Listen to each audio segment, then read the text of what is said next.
In the heart of a bustling town lived a man named Elias, known by all as the most reliable person in the neighborhood. From the bakery's warm morning air to the silent evening street lamps, people always knew where Elias was and what he was doing. Each day, Elias woke up at 6 a.m., stretched by his window, watered his garden at 6:15, and had breakfast by 6:30. At 7 a.m. sharp, he opened his small bookshop.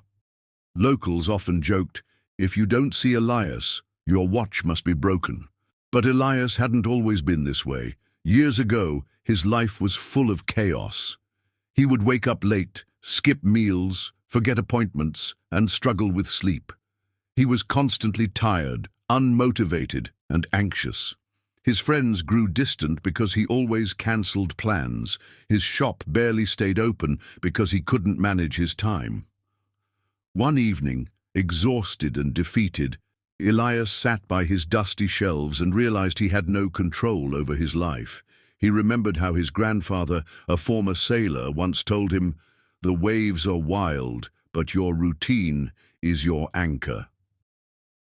That night, Elias wrote down a simple schedule, nothing fancy, just a list of small habits. Wake up early, eat on time, read, clean, rest. At first it was hard. He'd forget, get distracted, or feel tempted to skip a task. But slowly, the rhythm began to form.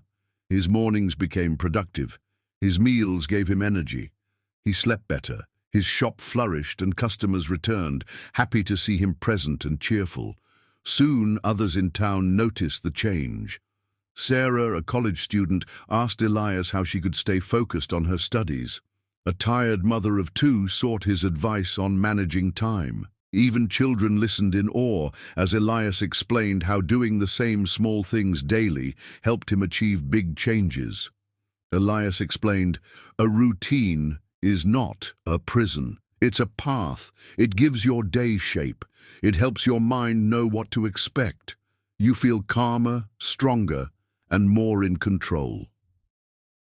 Years passed, and the town began to change. Mornings became more organized, children got ready on time, and shops opened consistently. Elias didn't just fix his own life, he quietly inspired many to build routines of their own. Now in his later years, Elias still follows his routine. He walks every morning, waves at neighbors, and enjoys a peaceful cup of tea at the same bench in the park. And though the world continues to rush and roar around him, Elias remains steady, like a lighthouse in a storm, reminding everyone that a simple routine can be the strongest foundation for a better life.